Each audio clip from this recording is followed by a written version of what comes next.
Битолскиот суд за Телма потврди дека се уште важи забрана за влез на група од 27 бугарски пратеници од десничарската прородска партија Препород, а меѓу нив се и Крсто Врачев и Ангел Георгиев, кои минатата недела и покрај забраната успеале да влезат во Македонија и да присуствуваат на судско рочиште во Кочанскиот суд.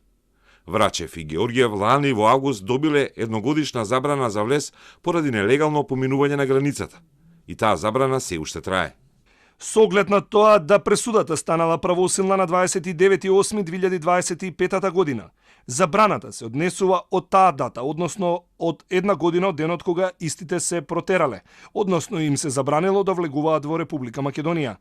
Пресудата е доставена до МВР, СВР, БЈБ, РЦ, ЈУК, ПС, ЗГП и ГН Меджитлија, со напомена да се известат сите гранични премини во Република Македонија.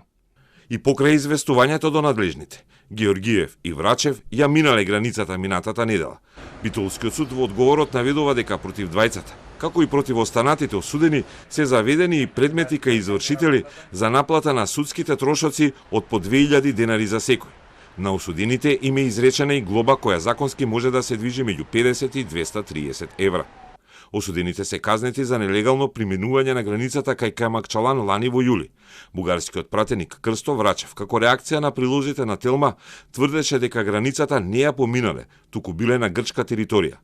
Но на фотографијата објавена лани во јуни се гледа дека се на македонска територија, што е констатирано и во пресудата со локација дека се наоѓаат пред црквата Свети Петар на врвот кај Макчалан, што може да се потврди дека се наоѓаат на македонска страна од врвот, односно на македонската територија, на објавените слики на Facebook профилот Костадин Костадинов, на представниците на партијата Преродба.